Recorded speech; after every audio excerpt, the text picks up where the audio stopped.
Project B is turning heads, man, after Sophie Cunningham went on her podcast to spill the beans, allegedly, about her not joining. Guys, for this one here, we got to go all the way up to Indy. Let's get it. Let's go. Hope everybody's having a great day today.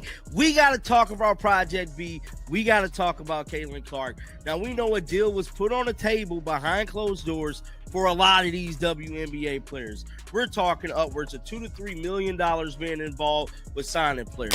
Get ready, because what just leaked from Project B is nothing short of explosive, the kind of revelation that could change everything for Caitlin Clark.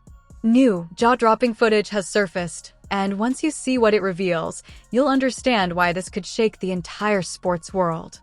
One of Project B's elusive co-founders, Grady Burnett, a man who practically follows no one online, has been caught in a digital trail he never expected anyone to uncover. And what's on that tiny, ultra-selective following list? Caitlin Clark and her official foundation. This isn't rumor. This isn't speculation. This is documented, verifiable proof of a direct link that completely dismantles the story everyone thought they understood. Someone exposed what was clearly meant to stay buried, and the fallout is about to be massive. This single reveal doesn't just shift the narrative, it detonates it. Buckle up. The chaos is just beginning. We're talking upwards of $2 to $3 million being involved with signing players. Now, we know that this thing is backed by the Saudis. I'm here to tell you, they got endless pockets. And once again, your boy got to let it be known. Your Majesties, if you need anybody to commentate some games, I'm available, dog. Now, I'm here to tell you, a lot of players have signed. Kelsey Mitchell, Sophie Cunningham, and a host of others. Now, those are the only two Indiana Fever players that had signed on the dotted line to join Project B and get that bag. Now, Sophie Cunningham did a podcast, and she pretty much confirmed, for the most part, allegedly, that... And here's where the plot twists even harder. This shocking revelation comes just weeks after Sophie Cunningham, Caitlin Clark's own Indiana Fever teammate, boldly proclaimed on her podcast that Caitlin was absolutely not joining Project B. She didn't hesitate, didn't hedge, didn't leave any room for interpretation. Her delivery felt final, almost rehearsed, as if her mission was to silence every rumor in one decisive strike. But the internet has a long memory, and the truth has an even longer reach. With this new evidence emerging, Sophie's confident denial suddenly looks a lot less like a genuine insider tip and a lot more like a deliberate diversion. A perfectly timed misdirection crafted to keep eyes away from what was happening behind the scenes. So now the real question rises to the surface: why the smokescreen? What was so sensitive, so protected, that they needed to steer the public completely away from it? The answers are coming, and they won't be quiet. Bag. Now, Sophie Cunningham did a podcast, and she pretty much confirmed, for the most part, allegedly, that Caitlin Clark would not be joining. Now, I'm sorry to rain on y'all parade, but that means absolutely nothing. She said she wasn't going to join a week or two ago when she spoke to Andy Kotzebue at the golf event. That means absolutely nothing. You want to know something I learned from investigating, reporting, and following all this stuff to tell you guys, you know, you just follow the line.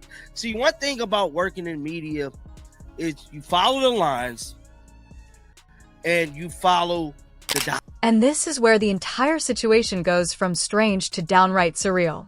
The irony in Sophie's comments becomes almost laughable once you look closer at her own timeline. Just a week or two before she made that bold podcast declaration about Caitlin, Sophie publicly insisted that she herself would not be joining Project B. Yet now, the receipts are out, and they show she did, in fact, sign her name and officially become part of the league. That single contradiction blows a massive hole in her credibility. Her so-called inside scoop about Caitlin suddenly feels manufactured, like a scripted diversion rather than honest insight. This isn't a harmless change of heart, it's a coordinated, strategic move designed to hide the real negotiations happening behind closed doors. And it raises a much bigger question. What exactly were they trying so hard to keep the public from seeing? Want to join? Let me let y'all know something. See, y'all see who this is? This is Grady Burnett. Y'all don't know who this is, but some of y'all might. Grady Burnett don't have a follow from nobody. Nobody. He's the co-founder of Project B. He's the man with the plan. Co-founder of Project B. Now, let's see whose grade he's following. He's only following 1,200 people. Let's see who grade he's following. So, what's the unstoppable force pulling players toward Project B? Simple. The money is astronomical. The financial offer on the table isn't just impressive, it's history-shattering. We're talking about signing bonuses between $2 and $3 million just for agreeing to join. That alone obliterates normal WNBA salaries. And it doesn't stop there. Players are reportedly earning 3 times what they make in their current leagues. This isn't a pay raise. This is a life-altering fortune. A once-in-a-generation shot at wealth that could transform not only their careers, but their families' futures. With stakes this massive, any hesitation suddenly looks less like moral principle and more like strategic positioning or quiet negotiations taking place far from public view. Because when numbers like these are involved, almost no one can walk away without thinking twice. Let's see. Caitlin Clark and the Caitlin Clark Foundation. Oh, he's following them. Who else is he following? Is he following Sophie? Oh, he's definitely following Sophie. He's following Sophie. Now, mind you, no one follows him. See, Caitlin's not following him. And Sophie's not following him either. Sophie don't follow him either. I say that to say... But this is where the story takes its most baffling turn. One of the biggest unanswered questions in this entire saga is simple yet explosive. Who is actually bankrolling Project B? The public narrative is all over the place. Many fans and media insiders are convinced the league is fueled by Saudi wealth, deep pockets, limitless resources, the whole package. But then Sophie Cunningham stepped in and threw the entire conversation into chaos. According to her, Project B isn't backed by Saudi money at all. Instead, she claimed it's funded by 4 massive tech giants, globally recognized companies with unimaginable cash reserves. She stated it plainly, confidently, and without any hesitation. So now we're left with 2 competing stories, each coming from supposed insiders. And that raises a critical question. Is someone deliberately shaping the public narrative? Whether for optics, strategy, or controversy avoidance, the truth is clearly being guarded. And just like that, the plot thickens even more. See, Caitlin's not following him. And Sophie's not following him either. Sophie don't follow him either. I say that to say what Sophie is saying means absolutely nothing. Means nothing. Nothing. Because like I stated, she stated a week prior that she wasn't going to join Project B. It's a league. So the W season goes from May to October for people who don't know. And this league will go in our off. Now, let's break down Project B itself, because this isn't just another league. It's a bold, unprecedented global basketball experiment. Project B operates across 7 international markets, with 2 hubs in Asia, 2 in Europe, 2 across North and South America, and a 7th location positioned strategically elsewhere. This worldwide footprint isn't accidental. The structure is intentionally designed to let players travel the globe, experience new cultures, and play a controlled, sustainable amount of basketball, avoiding the brutal burnout common in traditional leagues. And because it's positioned as an off-season league, it stands apart from competitors like Unrivaled, offering massive paychecks without overwhelming schedules. This player-first model is already becoming a game-changer, redefining what modern women's basketball can look like. That's why people are like moving towards this. And mind you, she didn't give a specific dollar amount, but she said a lot of money. She said that like 3 times. She's speaking in code, man. They're paying 3 times more than what they're making, bro. Sophie's speaking in code on this. this is also different than Unrivaled. completely different. So how many like floating leagues are there? 3? I would 2? say that like a lot of the American players are doing, or I would say the majority is 2. All right, so here's where Project B becomes even more jaw-dropping. The league isn't just powered by enormous, seemingly bottomless wealth. It's also backed by major heavyweight names that instantly elevate its credibility. We're talking about icons like Shaquille O'Neal, whose involvement alone brings instant legitimacy and a level of star power most leagues could only dream of. And while reports suggest Maverick Carter may have stepped away, his early connection, along with others of his caliber, proves just how influential the inner circle around Project B really is. This isn't a scrappy startup. This is a colossal, meticulously engineered operation being shaped by some of the most powerful figures in sports and entertainment. The fusion of massive financial firepower and high-profile celebrity backing positions Project B as a true disruptor, fully prepared to shake the foundations of women's professional basketball. Going to be so big. Watch. Remember, I'm the first one. I believe Project B is going to shit on the W. So you don't have the eyes, you don't have the recognition. That's right, Caitlin Clark. No, yeah. You got the W. Yeah. I tried to get her to like play in this one. She's like, no. I saw Kelsey Mitchell's playing. Yeah, which I'm super excited about. Yeah. Super excited to play with Kels. Or I don't know if I'll play with her, but we'll be in the same league. But so you go to like 7 different markets around the world. You're only there for a certain amount of time, and then you have the 7 different markets. They're going to 7 different markets. Y'all really think? So let's break down Sophie Cunningham's unexpected transformation regarding Project B, because her journey perfectly illustrates just how powerful and irresistible this new league really is. At first, Sophie didn't just hesitate. She rejected Project B outright, not once but twice. She made it crystal clear that she had zero interest in playing overseas or committing to a grinding, year-round schedule. Those concerns are extremely common among WNBA players, and her stance seemed firm. But then something major happened behind the scenes. Once she was given a deeper look into the league's structure, opportunities, and global strategy, everything changed. Suddenly, that hard no shifted into a decisive, enthusiastic yes. Sophie began seeing Project B as a rare, once-in-a-lifetime opportunity, not only to play, but to elevate her personal brand internationally. She even pointed out that the league's innovative off-season format would help her stay in peak form all year, right as she enters what she calls her athletic prime. That dramatic reversal says everything about the gravitational pull Project B has on players. This isn't just financial temptation.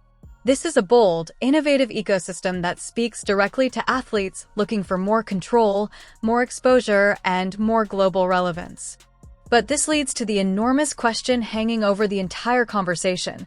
Can Project B truly compete with the WNBA's long-standing platform and massive infrastructure?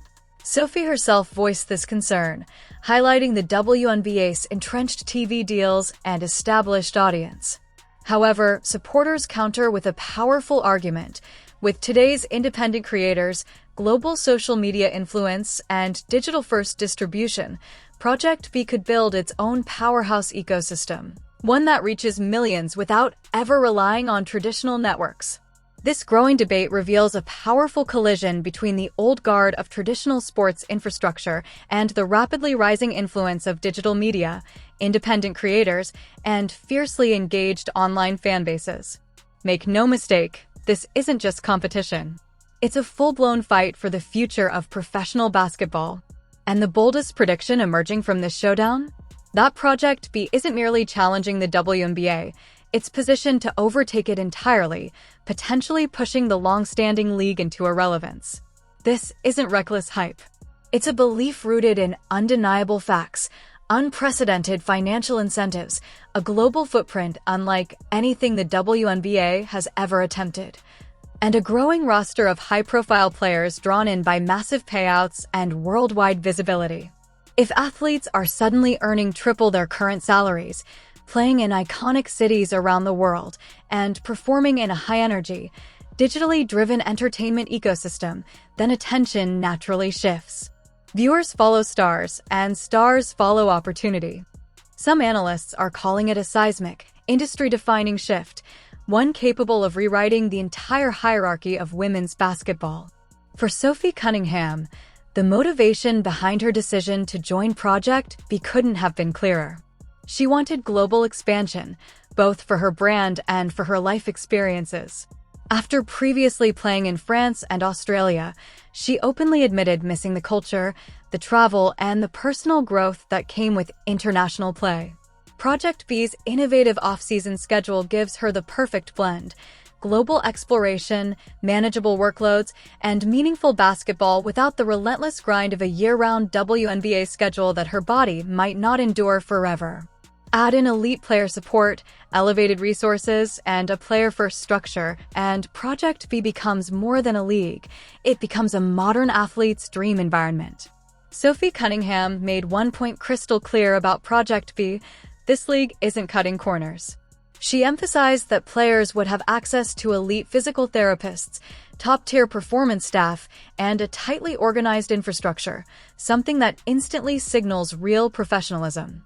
For veteran athletes whose bodies are their careers, this level of support is not just appealing, it's essential. Project B's commitment to proactive injury prevention, player sustainability, and long-term career protection isn't just a selling point, it's a major competitive edge. It proves the league isn't merely trying to host basketball games, it's building an environment where athletes can thrive at their peak for years to come. Sophie's own background shows exactly why this matters so much. She spent months playing in France, another stint in Australia, and she openly admitted missing the culture, the experiences, and the joy of traveling the world. But she also acknowledged something brutally honest: she simply can't do the year-round grind anymore. The constant physical toll of non-stop basketball was no longer sustainable. And that's exactly where Project B fit in perfectly. It offered the travel she craved, the basketball she loves, the global exposure every athlete dreams of, and none of the burnout that comes with a full WNBA schedule. It was, in every sense, a tailor-made match for her current stage of life and career. And the excitement isn't limited to players. One commentator admitted the league's concept was so electrifying that he was ready to get a passport and hop on a plane just to attend a game. The dream of traveling the world to watch elite basketball in 7 different culturally rich markets isn't just appealing. It's downright irresistible. That same commentator wasn't shy either when calling out Sophie's original statements denying Caitlin Clark's involvement. He dismissed her comments outright, saying they meant absolutely nothing. And he didn't say it lightly. His skepticism was rooted in Sophie's growing pattern of saying one thing publicly while doing the complete opposite behind the scenes. He pointed out that in investigative work, you follow the trail, not the public messaging. And Sophie's dots simply weren't connecting with reality. This sharp, almost aggressive pushback highlights just how much distrust now exists around the official Project B narrative. The digital footprint of Project B co-founder Grady Burnett only deepens that suspicion. Despite following almost no one on social media, Burnett openly follows Caitlin Clark and the Caitlin Clark Foundation. Yet neither Clark nor Sophie Cunningham follow him back. That one-sided connection speaks volumes. It suggests an intense interest from Project B's leadership, even if Clark herself publicly maintains distance. And that imbalance fuels speculation that something bigger is happening behind the curtain. Everyone knows the numbers are enormous, far beyond typical WNBA salaries, but no one in the league is allowed to say them out loud. That careful phrasing hints at NDAs or strategic silence, adding yet another layer of intrigue to Project B's mystique. Project B's scheduling strategy is also a masterstroke. It doesn't compete with the WNBA at all. Instead, it positions itself as the perfect off-season league, giving players a chance to earn another major income stream without violating existing commitments. Compared to rival leagues like Unrivaled, which still overlap with players' obligations, Project B hits a perfect niche: global exposure, elite training, huge money, and no scheduling conflicts. For athletes who want to expand their brands, make generational wealth, and still preserve their bodies, this is as close to a flawless setup as it gets. That's why the commentator's loyalty makes sense. His passion was unmistakable: he announced he would build entire YouTube channels dedicated to Project V, calling it the next big superstar of sports content. The reason? Simple. In his words, these ladies are getting paid. And in his mind, that alone makes the league worthy of hype, attention, and non-stop coverage. To him, Project V isn't just a league. It's a movement, and he wants to be part of the first wave pushing it into the global spotlight. This entire saga, with its contradictions, secretive statements, and conflicting narratives, revealing a world where massive financial power, strategic misdirection, and new global ambitions are rewriting the future of women's basketball. One thing is certain, Project V isn't just another off-season experiment. It is a disruptive force with the money, the structure, and the star power to reshape the entire landscape. And while the full truth is still coming to light, one reality can't be ignored: the game is changing, and nothing will ever be the same again.